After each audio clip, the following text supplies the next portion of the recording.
Good morning, everyone. This is the Planning, Housing, Economic Development Committee, and today is October 3rd, and we're convening to take up two zoning text amendments. Councilmember Friedson and I are here in person. Councilmember Dwando is joining us by Zoom, and we have a few packets prepared by Lavuna. So, good morning to Chair Anderson and Mr. Cronenberg, and tell me your name again before I have my packet up. I'm sorry. I don't have my cheat code. Tara, thank you. Ms. Margulies. Thank you. Good to see you again. All right.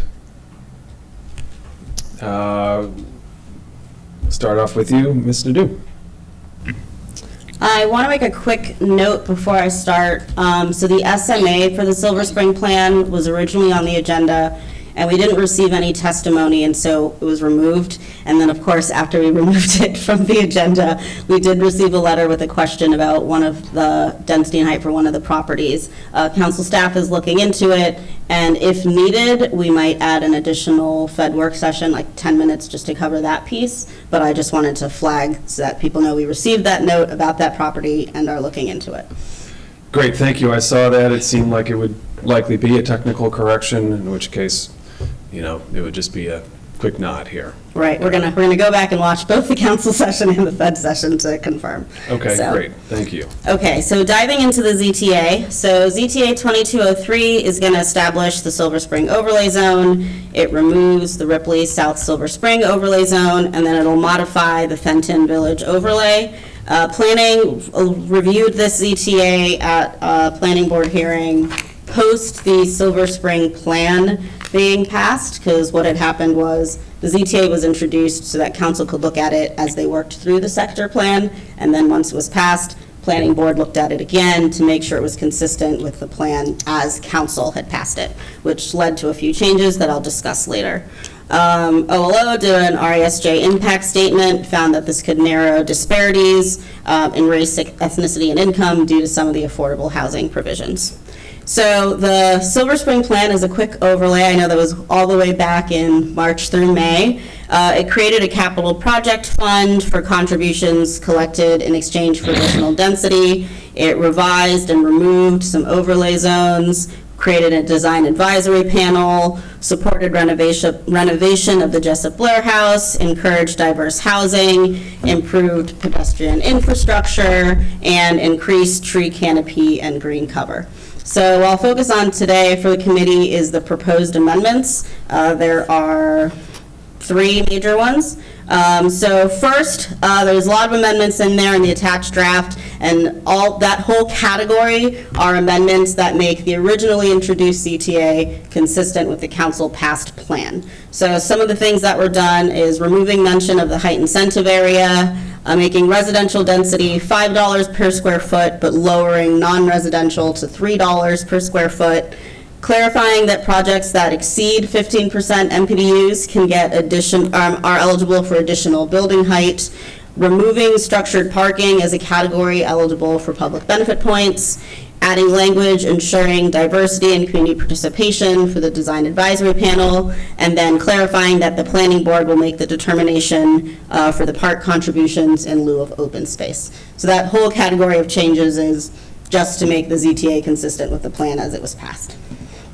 A second amendment proposed by the planning board is recommending allowing developments that have at least 25% MPDUs to not have to make a payment for the residential DSS density. This is consistent with language in the Bethesda overlay zone and basically incentivizes having MPDUs in mixed use areas. So I will pause there since that's the first major amendment. Okay. I'm actually personally still trying to get my computer going here. Sorry. Having continuing issues. Councilmember Friedson.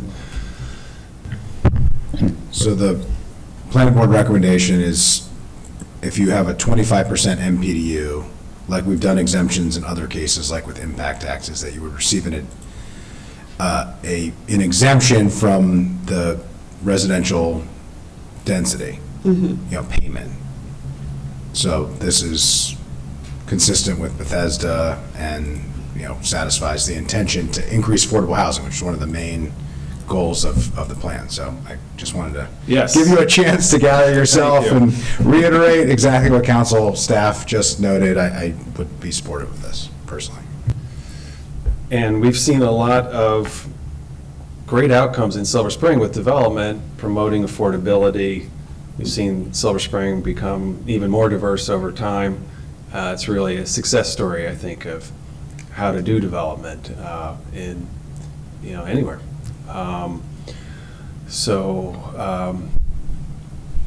Great. I have a question. Great. Councilmember Jawando.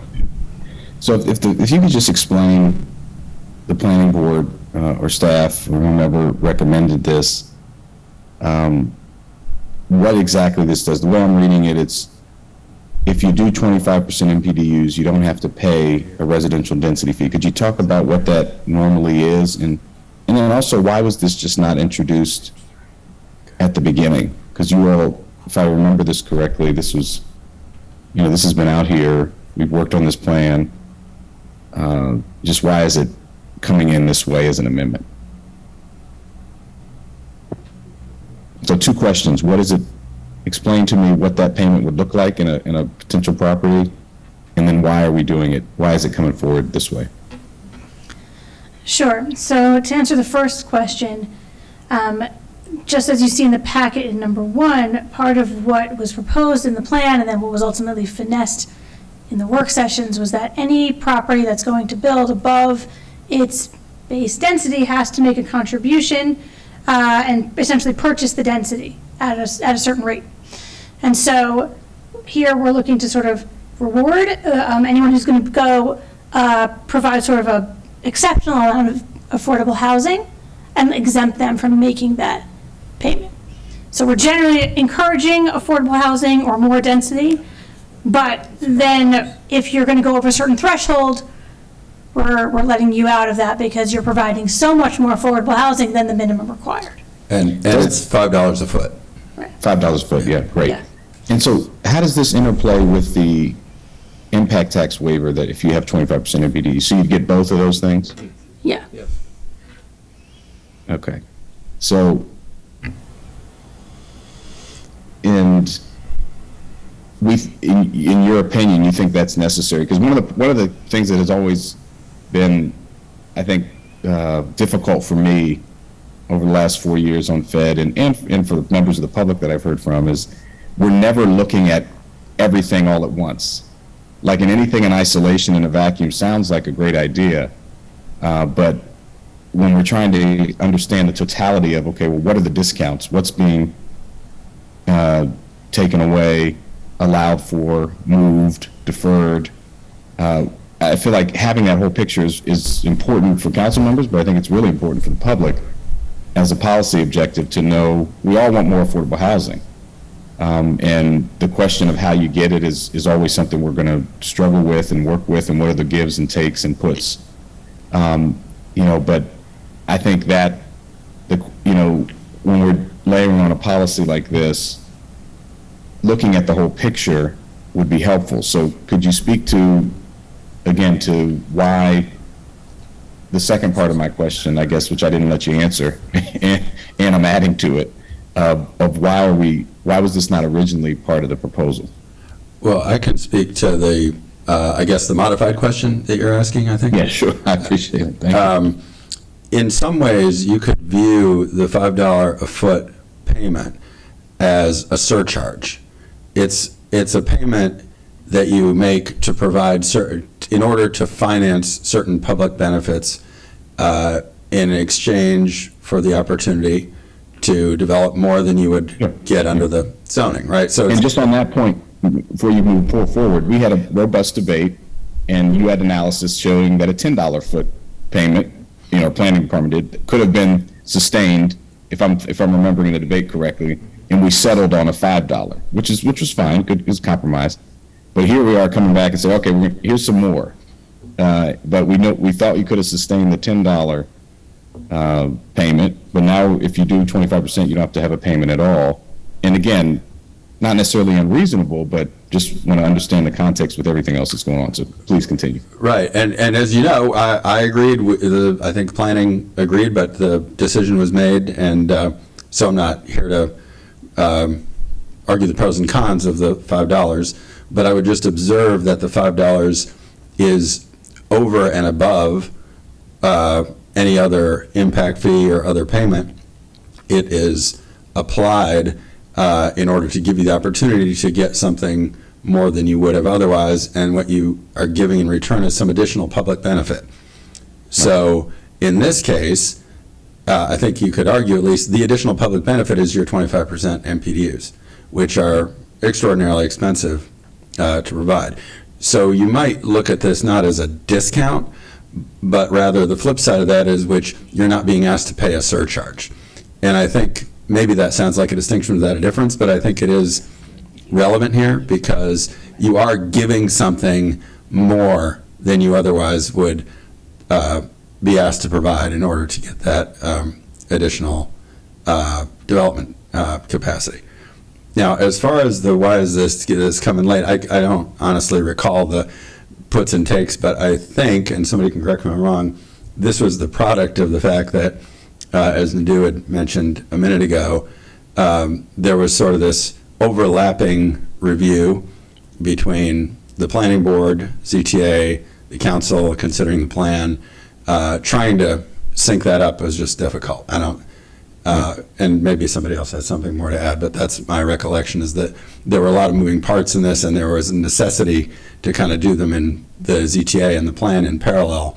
And so this is why we are here today with a little bit of a tweak. I think the chair is exactly right. You know, there's a lot of moving parts with this.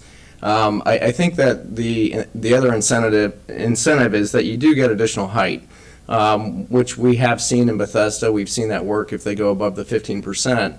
The reward is really you get extra height for those MPDUs that are going in. So trying to incentivize that in a downtown area, I think, is another key factor as why this came to you. And we've seen that work effectively in Bethesda, and see that that's something that should be applied here as well. Okay. Well, I appreciate the explanation. And did council staff take a view on this? I didn't read that. Council staff doesn't disagree with the recommended amendment. Doesn't disagree. Very good, Mr. Duke. Doesn't disagree.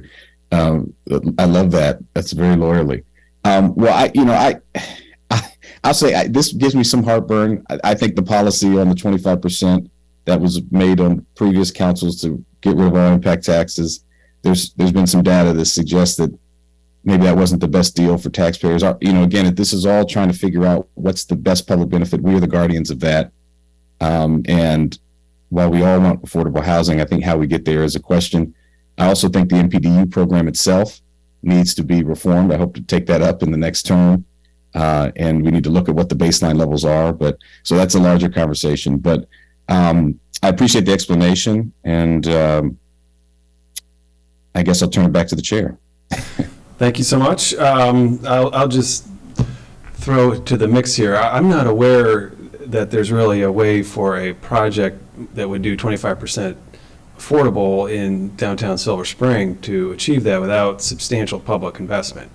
It's just not possible. So if we were to levy this fee on residential projects that are providing 25% or more, we would be simply providing it back to them in the form of a grant or a loan, which would actually impact the HIF and, decrease funding that's available generally for affordable housing projects in that allocation or in that budget item. So, again, we're focusing only here on projects that are doing 25% MPDUs or more, and those are nonprofit, highly, it's just very expensive. A lot of philanthropic or governmental funding is provided into those projects. So that's, I think that's why you have to do this. Councilmember Freeze. Yeah, appreciate that. And I appreciate the comments as well from Councilmember Jawando. I actually think, I'm not a big fan of impact taxes in general. I think it's a tax on new residents, new investment, new businesses. I think it's not a great system, and the challenge that we have a different reason for maybe thinking that there are some problems with waivers. The challenge with the waiver is undoing that is tough. This is actually the exact way we should be incentivizing affordable housing, because it's a direct nexus to the charge. And the reality is we made a policy decision to say you get height. And as we talked about throughout this entire plan, height without density is worthless. And so if we actually want to have an incentive that makes any sense at all, the idea that we would incentivize something and then not allow you to benefit from it and then charge you a fee to do it for an outcome that we desperately want just doesn't make sense. So, I appreciate this. I understand, it would have been nice to discuss it in the context of the conversation that we had, but it's completely consistent. I mean, this is not a new concept. This is completely consistent exactly with the concept that we discussed, and I think it's important. I'll also note MPDUs are a percentage.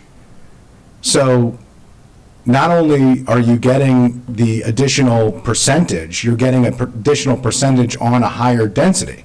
So it is a double benefit, not to the developer, but to the public, to the county, to the idea of increasing affordable housing.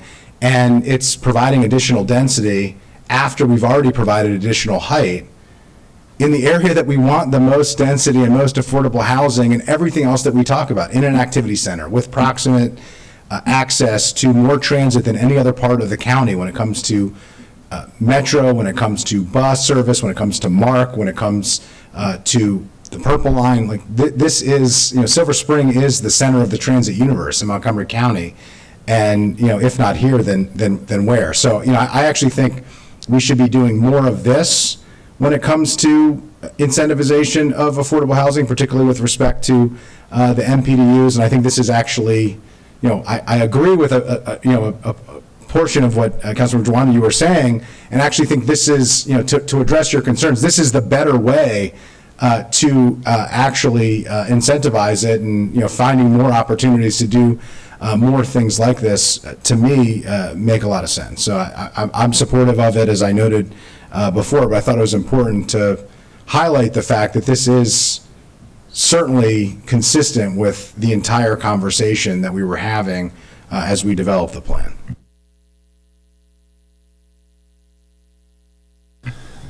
Okay.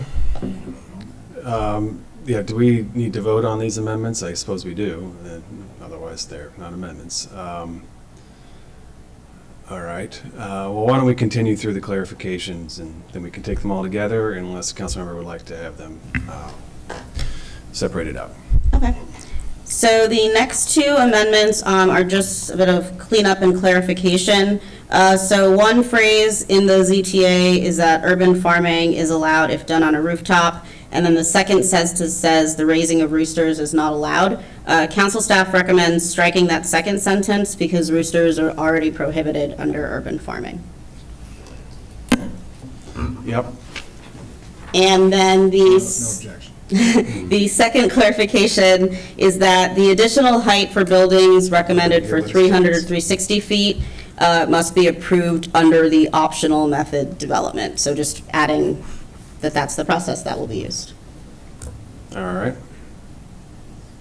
Any additional comments? Well, I'm going to tell my daughters they can't have the roosters they've been asking for. Well, yeah. You definitely don't want a rooster. Yeah, I'm sure, Dad, that's the reason why they can't have the rooster. It's because of the zoning code. It was the code. It was the code. All right. My parents were allergic to dogs and cats, which is why I couldn't have a dog and cat, although I found out that there is no allergy appointments that were ever scheduled nor confirmed. Mr. Chair, to your question, I'm fine taking them all together if there could just be some reference to the discussion in the packet that goes to full council. If that would be fine with me. We'll note the conversation. All right. Okay, so without objection, the amendments are approved, and the underlying ZTA, which is the overlay zone for downtown Silver Spring, is approved without objection. All right, great. Thank you for your continuing work on that plan. Okay. On to the next.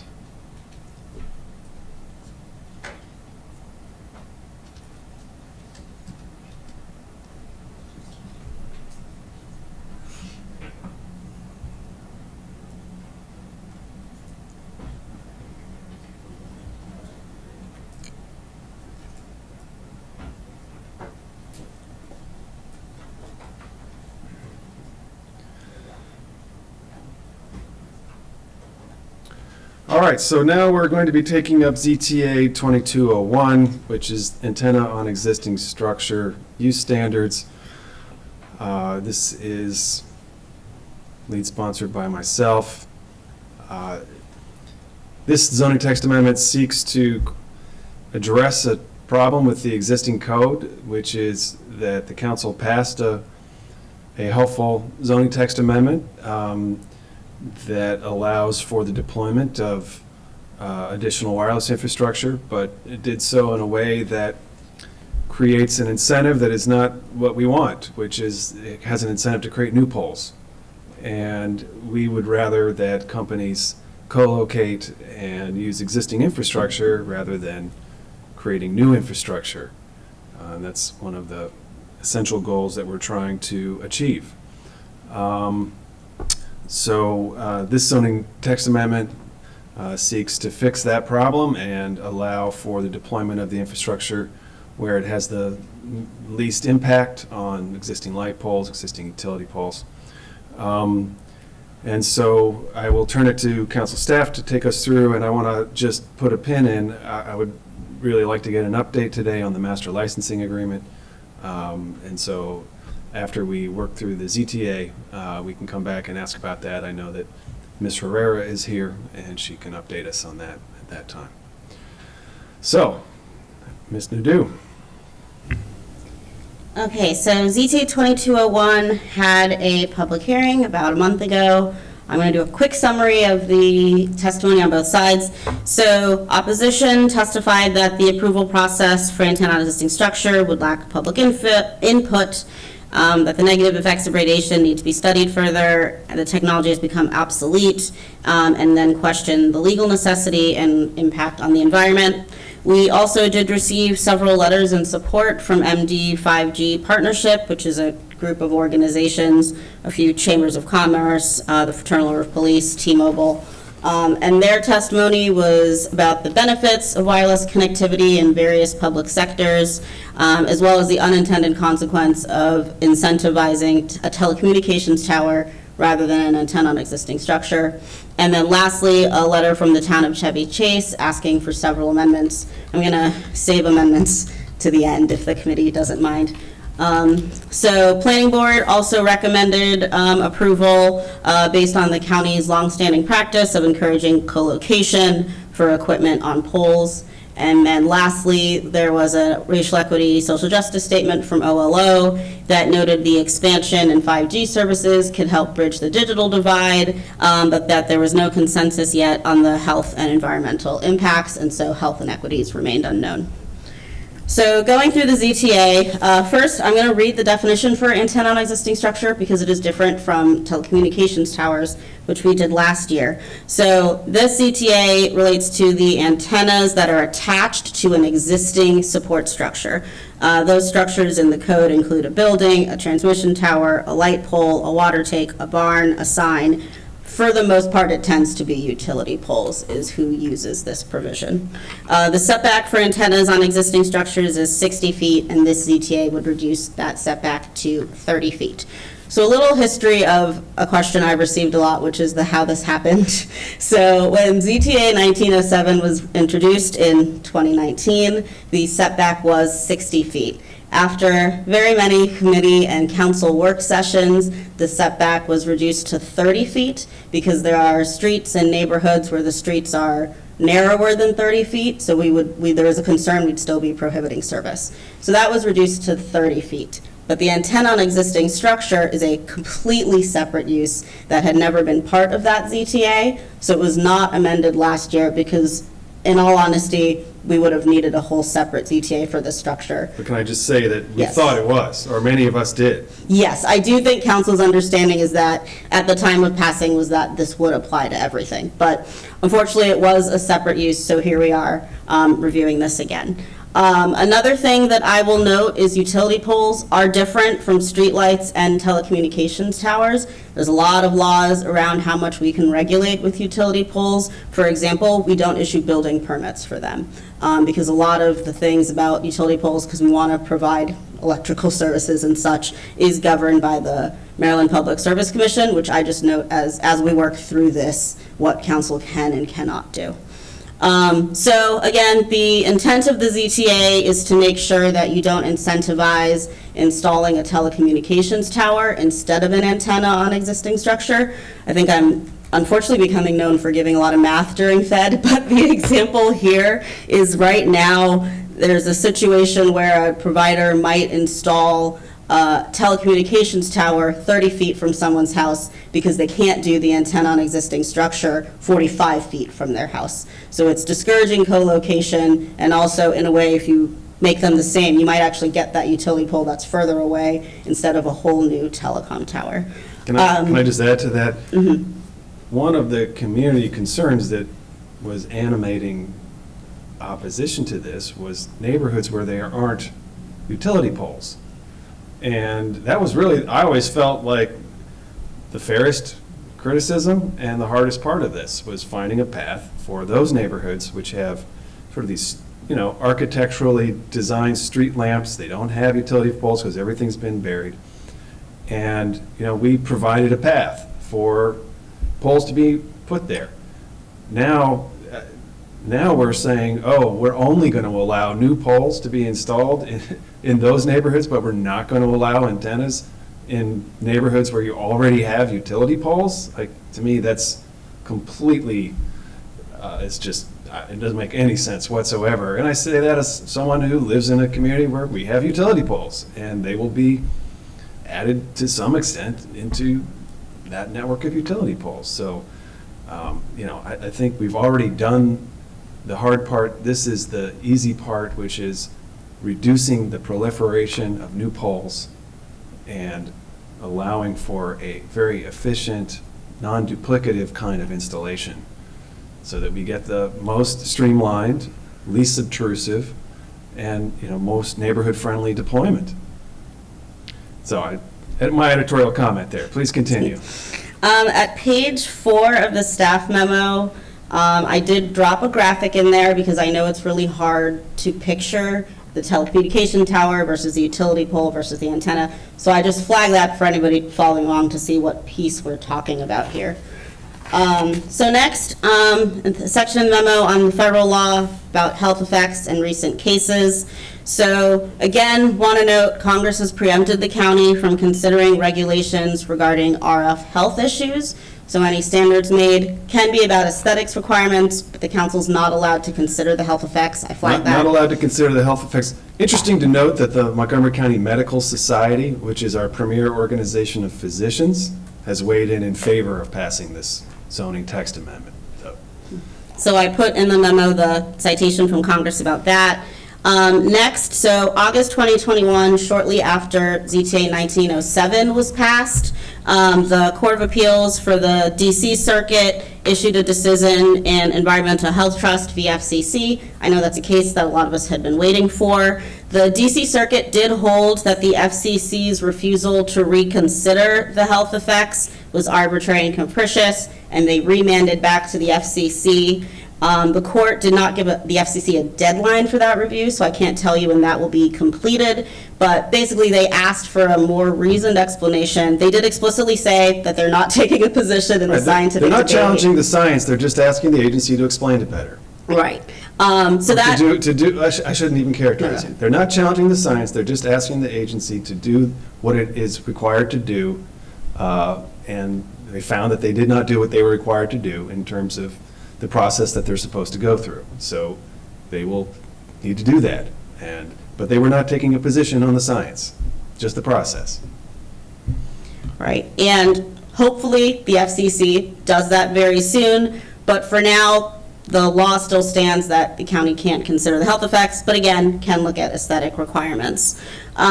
So I guess moving on from the health effects and the law and all of that, I'll go further into the ZTA. I will note, last year when we were doing 1907, council staff and the county attorney's office had agreed that the issue was we needed to do something about small cell antenna deployment because the FCC's rule was we can't materially prohibit service. Council staff does want to note here that probably doesn't come into play with this CTA. Because we've allowed them to just do new poles. They can do new So now they poles. can come into your neighborhood and do new poles everywhere Right. and achieve service. But Right. is that really what we want? No, we want to streamline, reduce duplication, minimize the amount of new infrastructure.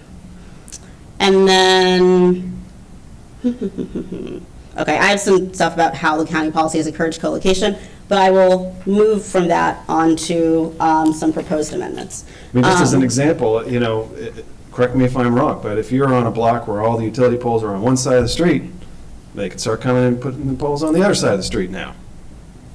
There's no rule against that. You know, it's both in the right of way. You know, so is that what people want? Please continue. So the town of Chevy Chase did submit written testimony asking for 3 major amendments. So the first is that the tower committee should review applications for antennas on existing structures. My understanding is the tower committee already does that, so that amendment is not needed in the ZTA.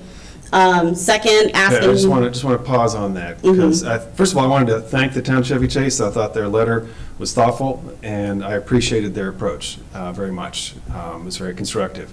And my instinct was if there's, you know, we should try to achieve any reasonable request that we've received. You're saying that is a, you know, that's covered.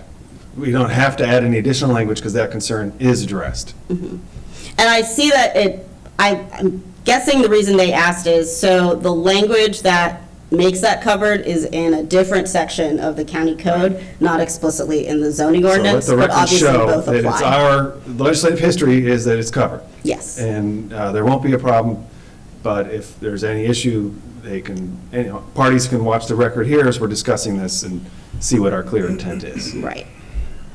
Next, to make antenna on existing structure a limited use with design standards. So antenna on existing structure is already a limited use. There's a separate use for accessory uses, but this is not that. We're talking about antenna on existing structure, which is a limited use in most zones, and it does have several use standards about the dimensions for the antenna, prohibitions on illumination, limits on the size of the equipment building, and then I actually attached at Circle 11 all the different use standards that apply for antenna on existing structure. So I believe that amendment is already covered as well. Great, okay. Lastly, regarding the measuring of setbacks, so we've received a couple letters about this.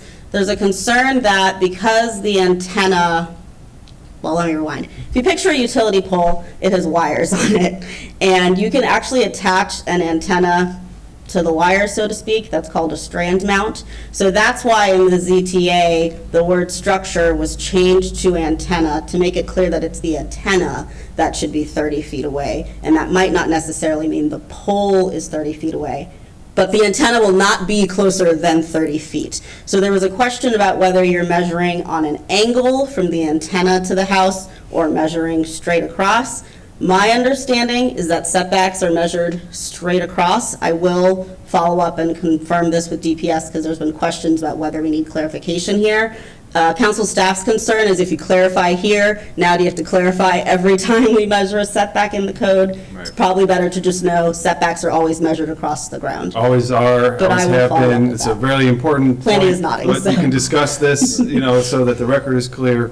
But yeah, the measurement is from the horizontal basis. Right. So that is Chevy Chase's Okay. amendment. I just Is want to that be clear, clear, though? sorry, yeah, because I think it's very confusing, when people hear horizontal basis, I don't think they understand what we're talking about. So. With the tape measure, how about that? And what I think needs to be confirmed, and we need something in writing before we go to full council, and so I will request that, because this is a question. The point here is, if you have a facility, a box, 5G wireless structure, and if it is 5 feet off the ground or it is 50 feet off the ground, it doesn't make a difference because you're measuring the vertical plane from the building. That's what we're talking about. There's a plane, that goes up, and whether it's 1 foot off the ground or 5 feet off the ground or 50 feet off the ground, it makes no difference because you go straight down to the ground and then you measure from the ground. Well, the antennas are not allowed 5 feet from the ground, just to say that. But I'm just pointing what we're Or if it talking was about. 60 feet, or We're if it not, was 60 feet in the air, right? right, so the point is, we're not measuring the hypotenuse. The reason why that matters is that the hypotenuse, if you're measuring up, then it shortens dramatically the distance that you're talking about from the property. So it would be if you walked underneath the facility or at the facility and you measured it and walked to the building. I mean, it's that line on the ground. Or take a very long tape measure, which I have, and I've done this to know what I'm talking about, in relation to real impacts on blocks. Take that tape measure and walk up to the edge of the building. But I just think on that, and I have, some broader comments I'd like to make at the appropriate time, but I think it's very important that we clarify this with DPS, who seems not here, and that this is confirmed, that it's in writing from DPS, that this is how this is always handled throughout the zoning code, and that be included in the packet as part of the legislative record, because it's a very important point and a significant issue that has been raised by a number of residents, including the town of Chevy Chase. Yeah, and just to say, yes, the 30-foot setback is from the pole. It's from the. It's not from the pole. So the reason why this is important is you can't say it's from the pole if you have a facility that is hanging from a wire that's not directly connected to the pole. That's the reason why. I see. That's the So it's reason. from the pole or from the antenna? It's from The the dwelling antenna. versus the It's from the structure. antenna, but it's on a, I see what, okay. You have to take the facility, you drop down directly to the ground, and you measure from the ground.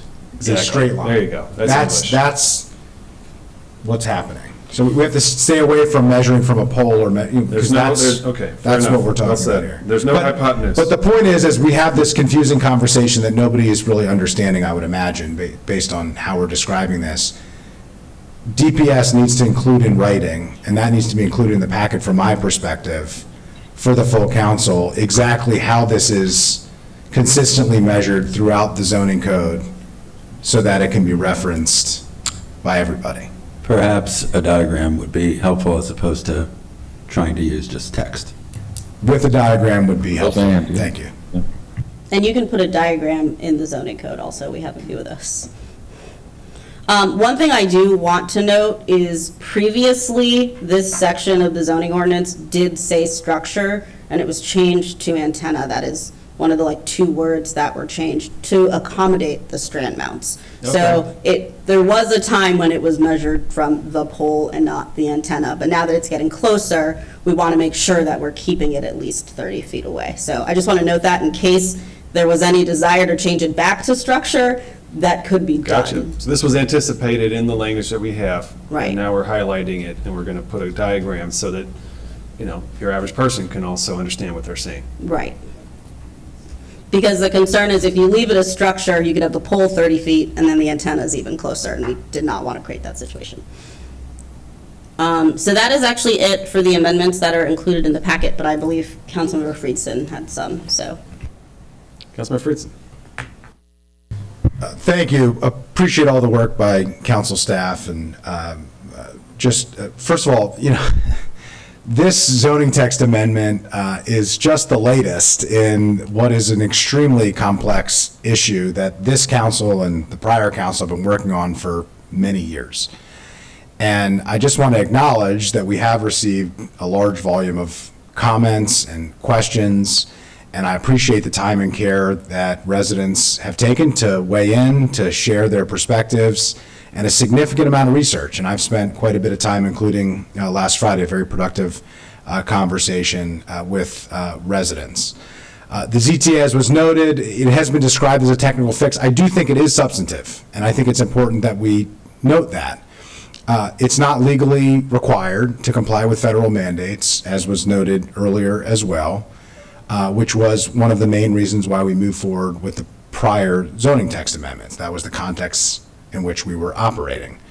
But it is consistent with the policy directives and priorities that the council and this committee predominantly had in its deliberations for ZTA 1907. The idea that we wanted to deter the proliferation of new poles, that we had co-location as the most desired outcome, that new poles were the most intrusive to residents, and we wanted to mitigate the likelihood of new poles to the greatest extent possible while not materially inhibiting the deployment of 5G.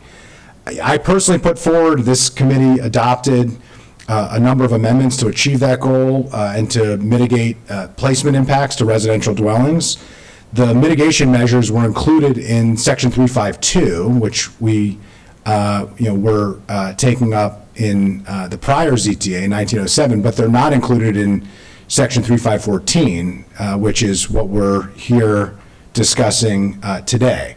I feel very strongly all of the time and energy and effort that we took during the deliberations of 1907 and those mitigations that we put in place with those policy priorities in 352 need to be included in 3514. If the whole purpose of this zoning text amendment is for consistency, then we need to be consistent. And so I have discussed with Ms. Nadeau how to do that and how to make sure that we go through the changes that we made in 1907 for Section 352, and we ensure that they're included in 3514 under the context that, as has been discussed here, in 1907, new poles are now allowed in this area of neighborhoods and of communities, and we need to amend this ZTA to ensure that antennas can be co-locating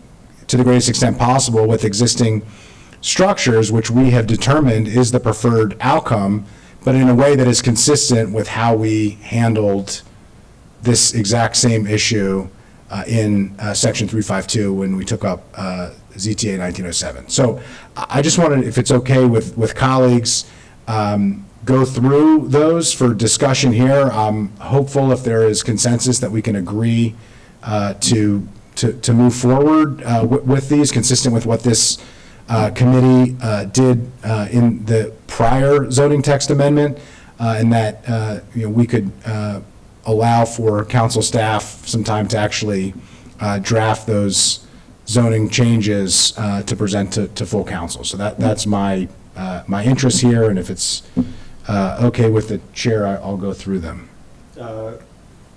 That is just fine. And Councilmember Joando, if you wanted to make any overall comments, let me know. Let's proceed. It would have been my assumption that those measures that were put in place would apply, but if that's not the case, then I really want to make sure we get that in there, and one way or the other, let's make it clear that this is what we want. We put those in there for a reason, and we want them to apply in all circumstances, not just to new poles. So appreciate Councilmember Friedson for focusing in on this as thoughtfully as he has. Yeah, and just confirming, by definition, since we weren't able to take up 3514 in the prior zoning text amendment, these couldn't be included and aren't currently included in 352, in Section 352. So I'm confirming that. It might have been assumed, but it's not the case.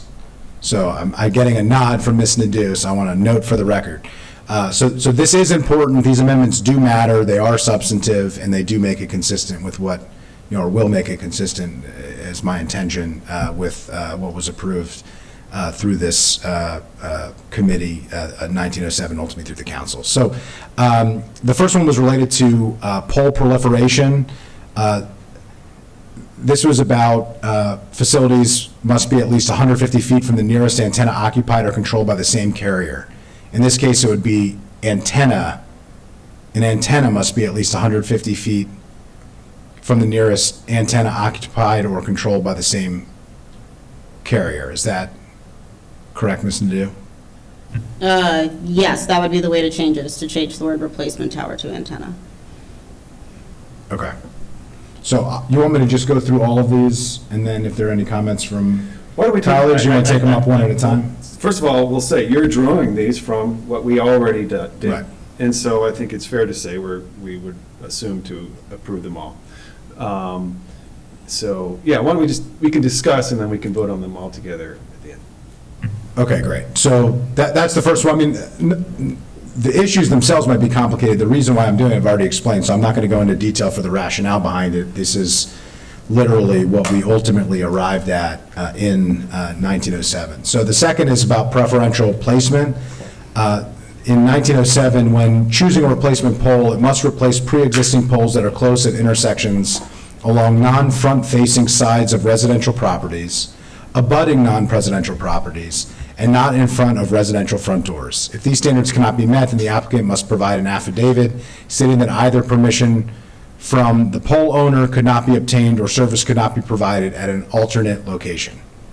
Again, I just want to say, this is a great discussion here, because what you're doing is you're describing the measures that we put in place that were intended to ensure the deployment to happen in the way that we would like it to happen. So the first one you previously described was a non-proliferation measure, ensuring that we don't clutter up the block with duplicative installations. Now we have a measure that is ensuring that where a antenna gets placed would not be in certain places, such as in direct sight out your front door, things like that. So, thank you.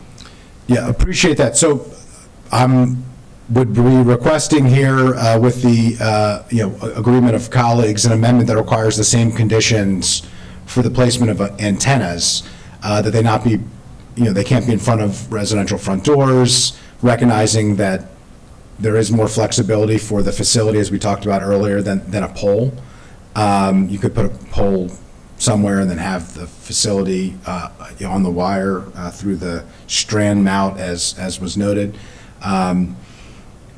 There's the alternate location before placing an antenna away from an intersection, not along the front-facing residential properties or non-abutting properties. So I understand there might need to be some confirmation regarding any issues with state law or the limitations that we have in regulating utility poles, which is a PSC, Public Services Commission, state function, but we're talking about the antenna itself here, and so I would like to move that similar language, assuming it complies with state and federal law, to provide the same mitigations.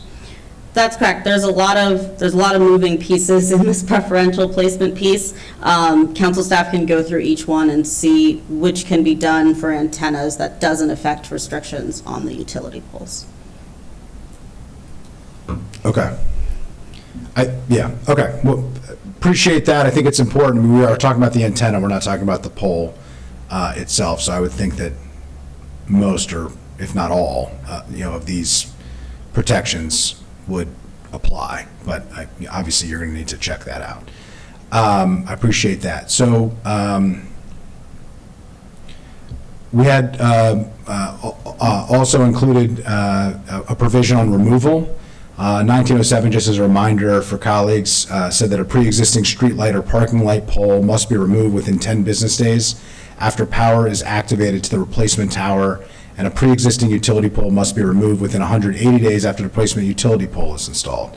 If a tower does not have a street light, the tower must be removed at the expense of the owner. If not in use for longer than 12 months, and the tower committee must be notified within 30 days of the removal. So I would like to ask for a similar amendment here related to the antennas? So one, I'll confirm that there shouldn't be any issue with an individual provider removing their individual antenna. The second question here would be how many days the PHED committee would like if we do include this amendment. How many days would the provider have to remove the deactivated antenna? You're saying it could be shorter since it's easier to remove an antenna than a pole? So in 1907, it was 10 days, within 10 days after power is activated, and then the pre-existing utility pole must be removed within 180 days, but then there's also a provision that if it doesn't have a street light, it has to be removed in 12 months. So there's lots of different numbers. So just how many days after the antenna is deactivated does the PHED committee think is reasonable to make sure that antenna is removed? We're making this up a little bit, unfortunately. I mean, 90 days? Is that reasonable? And I can also, if you want to give me a number, I can then go check Yeah. with TEBS and Tower Committee and say, does this number make sense? But I think Yeah, it'd I be think we helpful need to to know give them a that. starting point. Yeah. Yeah, I'm open, I mean, I don't know if 30 days is the right number, 90 days is the right number. I mean, it's much easier to remove an antenna than it is to remove a pole. So I think, it would be reasonable if it was shorter. We would want them to actually remove it when they deactivate it. Yeah, But- so I mean, I would lean towards shorter than longer, but we want to be reasonable, so if we could check with the Tower Committee, and if they have a recommendation here, I'd be open to it. It sounds like colleagues might be as well. Councilmember Joanna?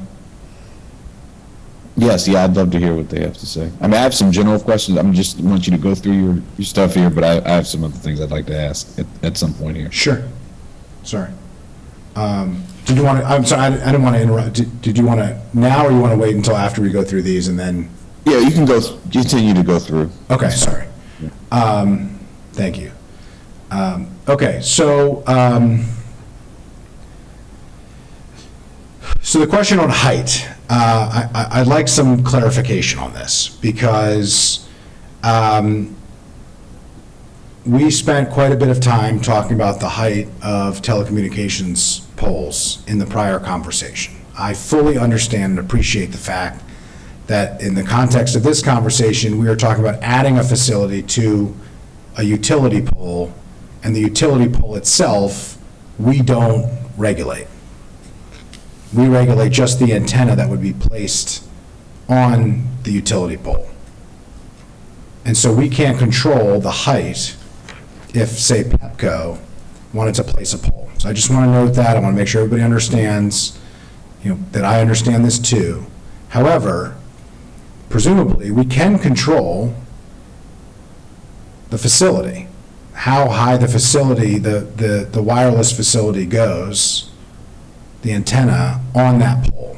Is that accurate? If we can, I mean, and then there's a question of, do we want to, if there's already a pole, would you want it higher, which is farther away from site, or would you not? But the first question is, we can't regulate the height of the pole if it's a utility pole, because we don't regulate utility poles. But we could regulate the height of an antenna, right? That I'm not sure of. I don't know if there'd be a reason where at a certain height an antenna would affect the service of the utility pole itself. I am not sure of the answer to that, or what height would or would not be appropriate. Is the assumption that you want the antenna to be higher or lower? Well, we were preventing higher heights because we were talking about poles. The question here is, trying to be consistent, but, be consistent with the policy objectives, not just the language. I mean, I thought we had heights written into 1907. We did. Right, because it was street lights and telecommunications towers, there was a concern about not making those too high, but utility poles already have their height, which we don't control. So is the idea that you wouldn't want the antenna to go above a certain height on that utility, because the pole's going to be there regardless, because we don't control the height of the utility pole. So is it how high up the utility pole the antenna is? Is that what's trying to be controlled? And that's why I'm not sure of the answer, because There might be technical specifications to where an antenna goes on a utility My pole. suggestion would be that we look into what we can and we can't do. We compare it to what we have done in 1907 and why we did it, what the policy objective was, and that be presented to full council. Okay. I don't have a strong opinion on that, because I still don't really fully understand what we can and can't do, but I think that needs to be determined. Okay. Well, again, there were a lot of rules in 1907 about heights, so I think we're seeking to make this consistent with what we had there. And I'm sorry, go ahead, finish, Mr. Chairman. so, let's look to 1907 for the guidance as to what, I think, so, there was a lot of rules in there about poles, I know that. Yeah, I have them in front of me if you want me Yeah, to. it's 1907, is that, I don't see it in the packet, actually. All right, so I think there was a link. I will read it Sorry. if people want. In the commercial, residential, industrial, and employment zones, the height of a pole is the height of the pole that is being replaced, or the height of the tallest streetlight pole within 50 feet, whichever is greater. And then plus 6 feet when abutting a right-of-way with a paved width of 65 feet or less, or plus 15 feet when abutting a right-of-way with a paved width of greater than 65 feet. Right, the larger the road, the greater the difference.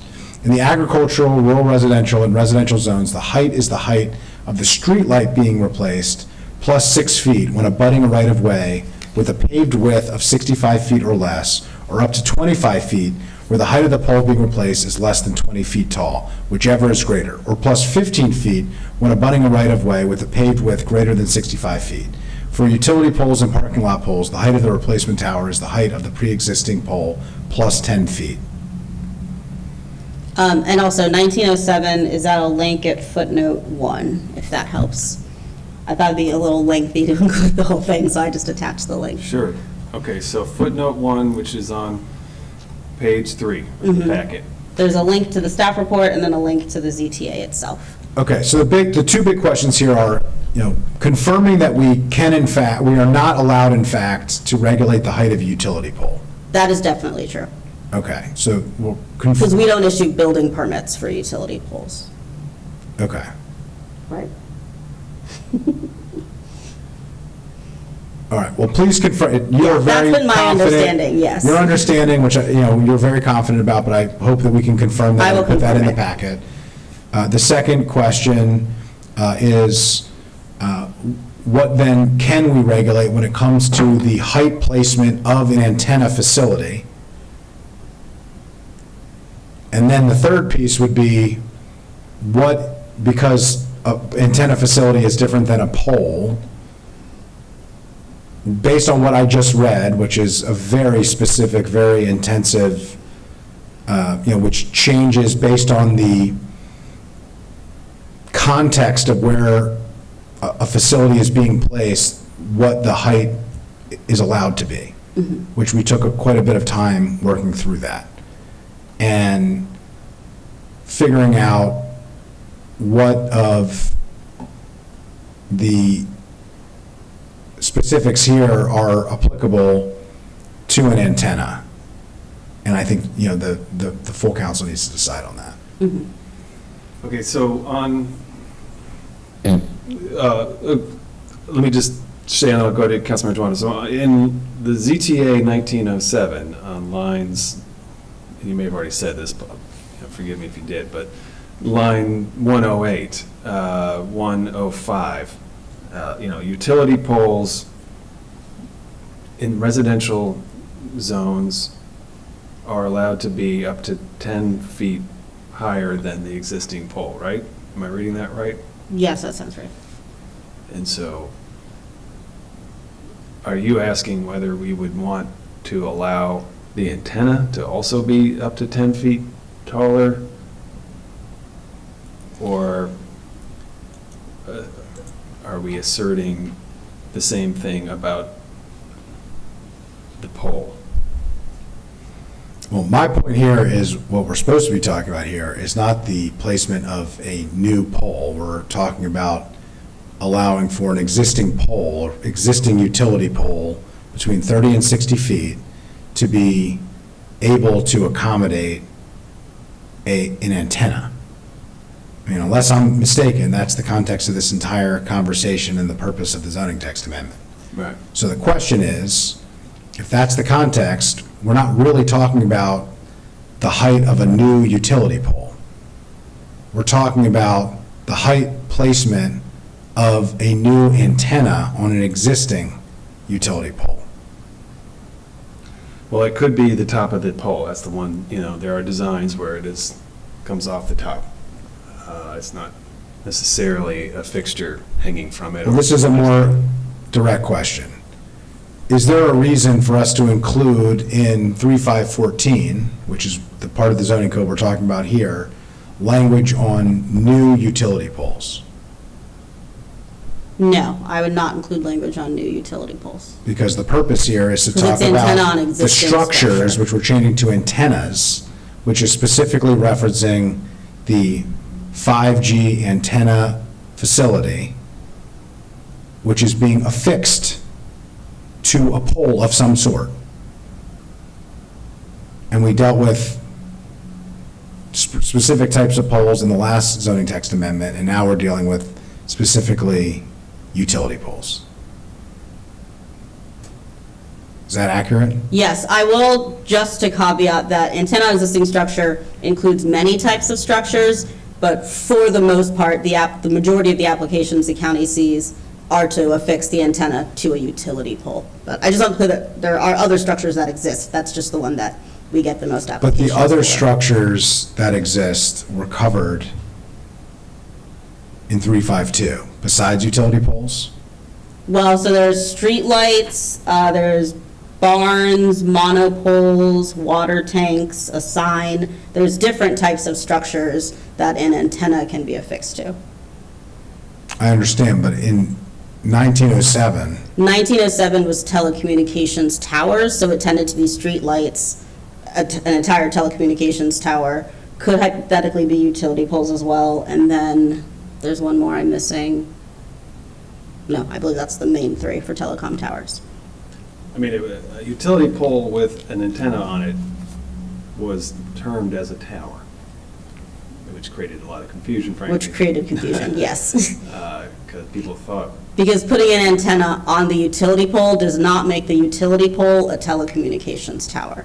I think that's where the confusion happened. That just because you put the antenna on it doesn't mean now the whole thing's a telecom tower. but from our right, existing zoning code, it did. the purpose of this CTA, as it has been presented, this is not my ZTA, the purpose of the CTA, as it has been presented, is to be consistent with all of the structures. Most residents don't differentiate between a telecommunications tower and a utility pole. When Right. I walk down the street, I don't notice the difference, to be honest with you, right? I learned the difference based on this conversation, and I still sometimes, can't tell. And that's what I was under the impression that this zoning text amendment is intending to do. So the question is, can we make the height mitigations that were included in the 1907 zoning text amendment applicable Yes. here for the sake of consistency, which was the purpose of the zoning text amendment? Right, so council staff can look into whether to do that, particularly based on the type of structure. It might be that a utility pole needs a different carve-out than the other existing structures because how we regulate utility poles is different. And can But we it is confirm, something because that this is very I can definitely important, confirm it, yes. can we confirm that a different carve-out means in this zoning text amendment, it needs to be specifically noted, or it would need another zoning text amendment? Because this is, how we arrived at this situation, some Right. confusion related to that. So could you just, Yes, if you want to Clarify that? change, if the council wants to change something about utility poles, that would actually be a bill, because that would be in the building, that'd be in chapter 8 of the county code. But yes, any changes to clarify the height for antenna on existing structure would be in this ZTA. okay. If you could look into, I'm talking about the antennas. Right.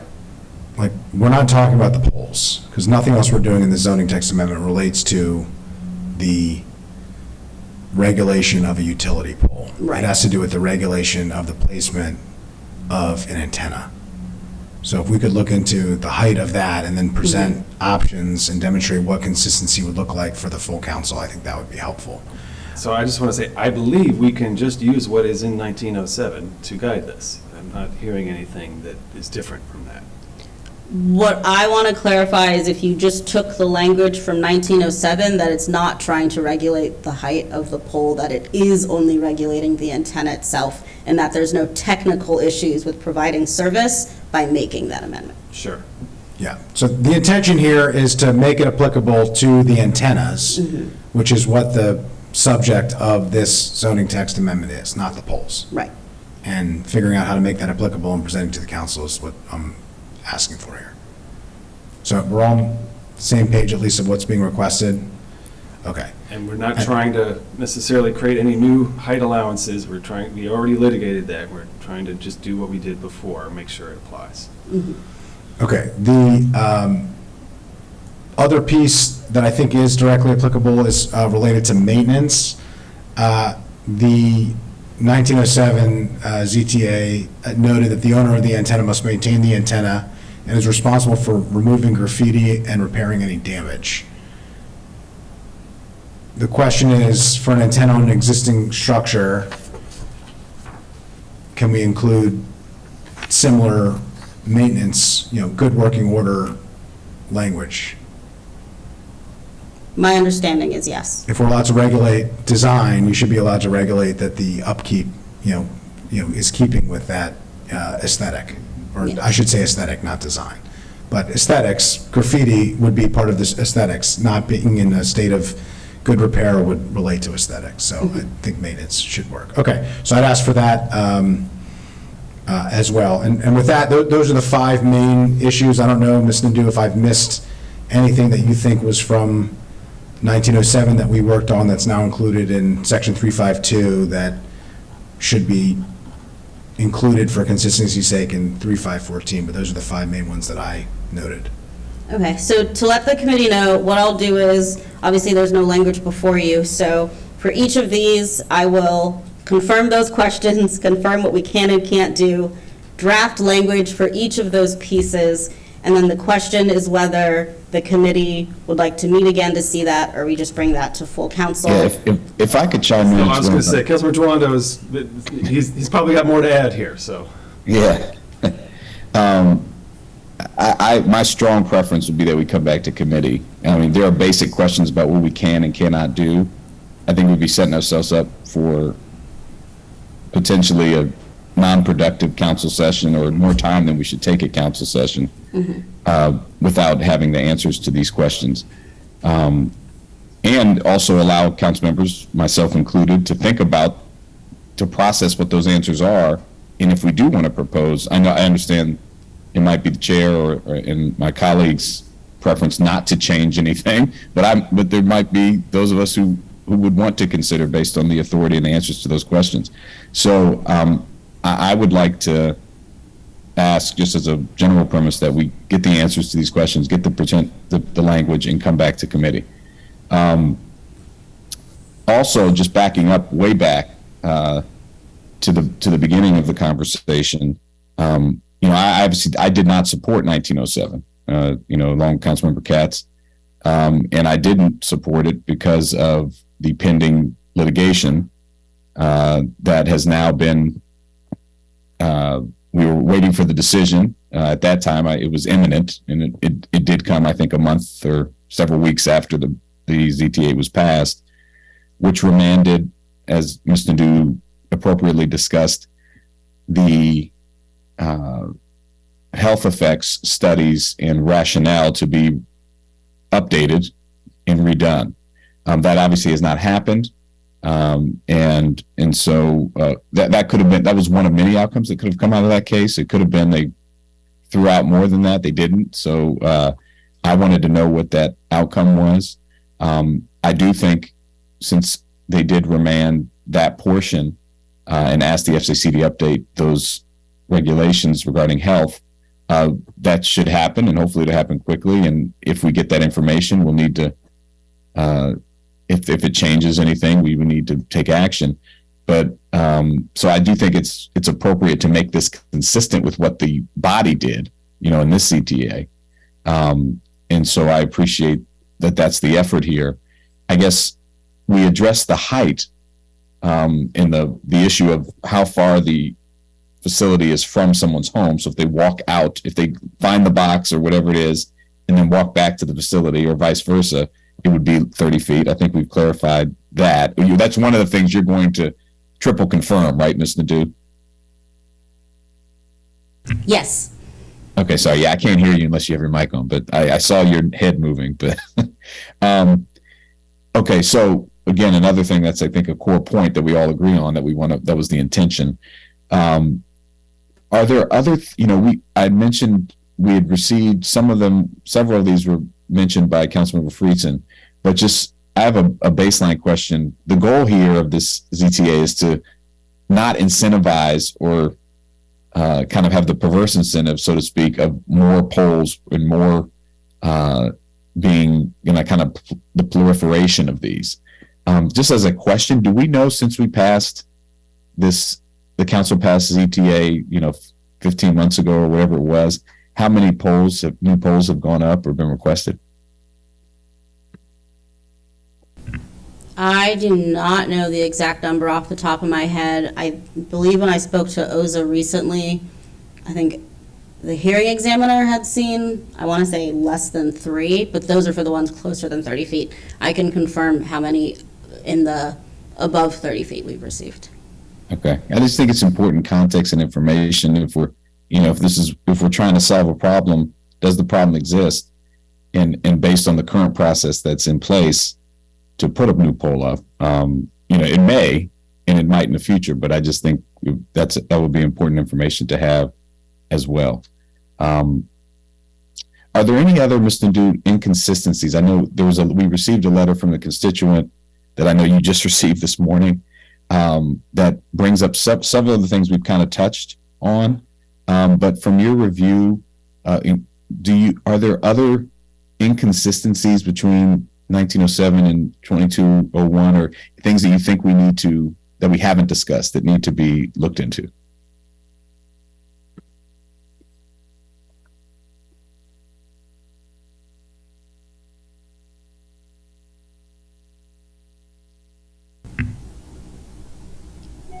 I do not believe so at this time. When Councilmember Friedson had reached out to me, I went through 1907 and just pulled out every protective measure that it had. Right. So that's the list he was basing off of.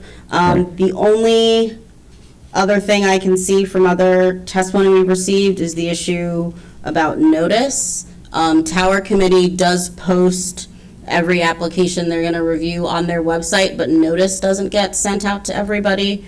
So that's, I guess, one additional thing that I could look into. But the notice provisions were pretty specific in 1907, so I can compare them and see how they'd affect this. Remembering that antenna on Dixie structure only has limited use, not conditional use. Right. So Right. that changes things as well. All right, I'd be interested to know, again, in the terms of alignment, and I actually agree with all the protections. We obviously, the ZTA that passed, the protection should carry over. So agree with all that. And so just end where I started, Mr. Chairman, I think we should bring this back to tighten it up before we take to full council. Thank you.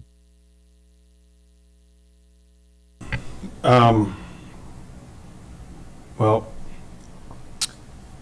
we will see the draft of, and you'll look again for whether there were any other pieces that need to be in it. Today is the 3rd. I do not think we have PHED next week on the 10th,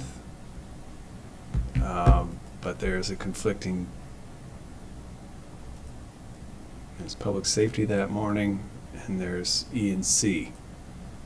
No, that's Thursday. So I don't know. We may have room on Monday, a week from now. So there's room on so a couple deadline things. Any ZTA passed by this council has to be passed by the 25th.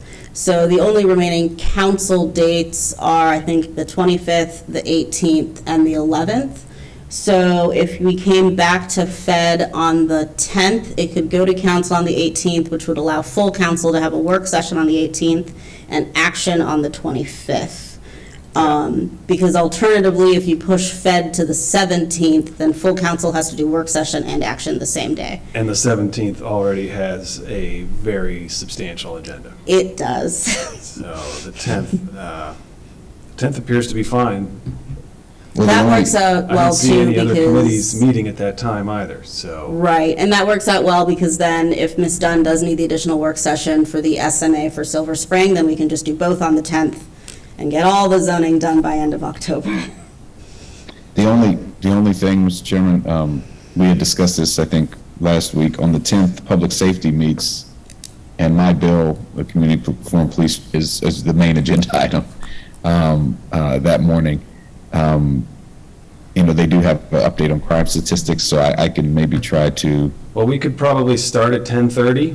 Yeah, You could since do we won't Bill need in an that much. hour. I think that'd be Yeah. fine. Okay, great. I'd So appreciate that. Fed to start at 10:30. I can also confirm with the clerk if this is a situation where we have to do a Thursday FED or something like that. I know that's not ideal, although it does give me more time for the I mean, packet. but- Certainly ask her, but I don't see why we would. There is, the only committee that's meeting is public safety that morning. Okay, at so a 9:30. late start. I'll confirm. Yeah, that would work. Thank you. No problem. So tentative plan is a later start, October 10th, Fed committee meeting. We bring this back, and then if there's any other zoning-related issues, that would be an option too. That would have to be determined the next couple days. Yeah. Okay, I just want to make sure I'm understanding. Okay, thanks. And on the 10th, I would like to get an update on the master license agreement. We were told by executive branch staff it would be to us on September 9th. We have not received it yet. So hopefully we could receive it in time to actually have it publicly viewed on the 10th as well. That would be ideal, if we could receive that master license agreement now so that it's in the packet so people can see. Okay. So we don't have to vote on anything now because we're coming back on the 10th. Appreciate Councilmember Friedson's detailed look there and identifying an opportunity to make this DTA what we intend for it to be.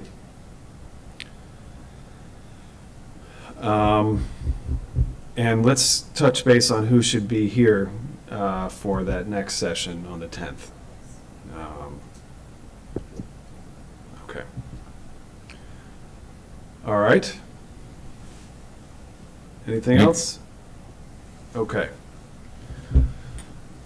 All right, we will adjourn for now. Or we will adjourn.